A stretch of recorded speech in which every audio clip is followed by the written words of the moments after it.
അപ്പോൾ ഞാൻ സദ്യക്ക് വിളമ്പുന്ന വേറൊരു കറിയുടെ റെസിപ്പി ആയിട്ടാണ് വന്നിട്ടുള്ളത്. അപ്പോൾ ഇതിനു മുമ്പ് ഞാൻ കൂട്ടുകറിയുടെ റെസിപ്പി ഇട്ടിട്ടുണ്ടായിരുന്നു. കാണാത്തവർ എന്തായാലും പോയിട്ടൊന്ന് കണ്ടു നോക്കുക. അപ്പോൾ നമ്മുടെ എല്ലാവരും ഫേവറേറ്റ് ആയിട്ടുള്ള അവിയലിൻ്റെ റെസിപ്പിയാണ് ഞാനിന്ന് ഷെയർ ചെയ്യുന്നത്. അപ്പോൾ ഇതിൻ്റെ ഒരു സ്റ്റോറി കൂടെ ഞാൻ ഇതിലോട്ട് ഇൻക്ലൂഡ് ചെയ്യുന്നുണ്ട്. അപ്പോൾ എല്ലാവരും സ്കിപ്പ് ചെയ്യാതെ തന്നെ കാണാം. അതുപോലെ തന്നെ ആദ്യമായിട്ട് അന്നൂസ് കിഡ്സ് ലാബ് കാണുന്ന കൂട്ടുകാർ ഒന്ന് സബ്സ്ക്രൈബ് ചെയ്യുക. അതിലെ ബെല്ലൈക്കണിൽ ഓൾ എന്ന ഓപ്ഷൻ കൂടെ നിൽക്കാം. പിന്നെ എൻ്റെ വീഡിയോക്ക് ലൈക്ക് ചെയ്യുക, ഷെയർ ചെയ്യുക, കമൻറ്റ് ചെയ്യുക. അപ്പോൾ നിങ്ങൾക്ക് എല്ലാവർക്കും അവിയലുണ്ടായ കഥ അറിയണ്ടേ? അപ്പോൾ തിരുവിതാംകൂറിൽ ഒരു രാജാവ് ഉണ്ടായിരുന്നു.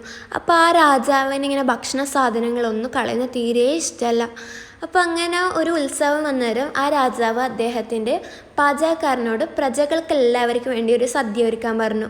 അപ്പോൾ ആ സദ്യയൊക്കെ റെഡിയായിട്ട് രാജാവ് അടുക്കളയിലേക്ക് വരുമ്പോഴത്തേക്കുണ്ട് ബാക്കി ഒരുപാട് പച്ചക്കറികൾ കഷ്ണങ്ങളായിട്ട് കണ്ടു. പപ്പാടനെ രാജാവ് ഈ കഷ്ണങ്ങൾ ഉപയോഗിച്ചിട്ടൊരു വിഭവം തയ്യാറാക്കാൻ പാചകക്കാരനോട് പറഞ്ഞു. അപ്പോൾ എല്ലാ സദ്യക്കുള്ള എല്ലാ വിഭവങ്ങളും തയ്യാറായി. ഇപ്പം എന്തുണ്ടാക്കുമെന്ന് പാചകക്കാരന് ഒരു ഐഡിയ ഉണ്ടായിട്ടില്ല. പിന്നീട് പാചകക്കാരനെ കുറച്ച് ആലോചിച്ചിട്ട് അപ്പാടൻ എന്ത് ചെയ്തു, ഒരു നല്ല മൺചട്ടി എടുത്ത് കൊണ്ടുപോയി ചൂടാക്കി. എന്നിട്ട് പാചകക്കാരൻ ബാക്കിയുള്ള എല്ലാ പച്ചക്കറികളും കൊണ്ടുപോയിട്ട് ആ ചട്ടിയിലിട്ട് ഒന്ന് ആവി കയറ്റാൻ വേണ്ടിയിട്ട് വെച്ചു.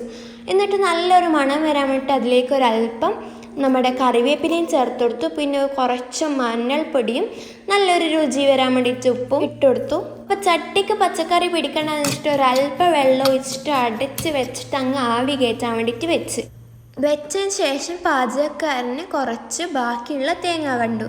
അപ്പോൾ ഇത് ഏകദേശം ഒരു കപ്പ് തേങ്ങ ഉണ്ടാവും കേട്ടോ.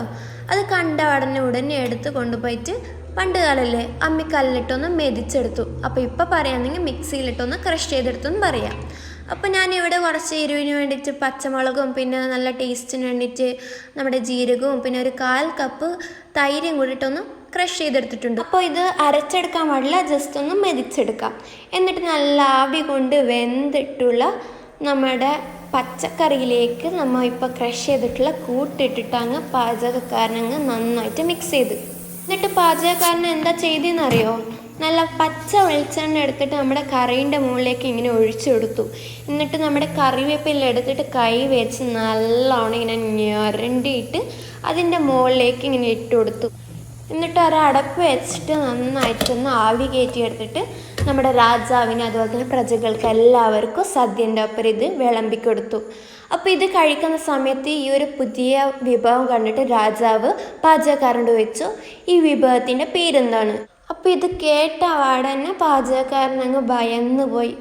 അദ്ദേഹം പറഞ്ഞു, രാജാവേ, ഇത് ഞാൻ ആവിയിൽ വേവിച്ച എന്നാണ് അവിടെ പാചകക്കാരൻ ഉദ്ദേശിച്ചത്. അപ്പോൾ അത് മുഴുവനാക്കാൻ മുന്നേ തന്നെ രാജാവ് പറഞ്ഞു, ഓ അവിയലാ, അപ്പം അങ്ങനെയാണ് നമ്മുടെ ഈ ആവിയിൽ വേവിച്ച കറിക്ക് അവിയൽ എന്ന പേര് വന്നത്. അപ്പോൾ ഇത് കഴിച്ചപ്പോൾ നമ്മുടെ രാജാവ് നല്ല സന്തോഷമായി, അതുപോലെ തന്നെ പ്രജകൾക്കും നല്ല സന്തോഷമായി. ഇത് ഉണ്ടാക്കി നമ്മുടെ പാചകക്കാരന് നല്ല സന്തോഷമായി. അപ്പോൾ ഈ ഒരു കഥ കേട്ടത് നിങ്ങൾക്കും എല്ലാവർക്കും സന്തോഷമായി വിചാരിക്കുന്നു. അപ്പോൾ എല്ലാവർക്കും എൻ്റെ വീഡിയോ ഇഷ്ടപ്പെട്ടു എന്ന് വിചാരിക്കുന്നു. അപ്പോൾ എല്ലാവരും എൻ്റെ വീഡിയോക്ക് ലൈക്ക് ചെയ്യുക, ഷെയർ ചെയ്യുക, കമൻറ്റ് ചെയ്യുക.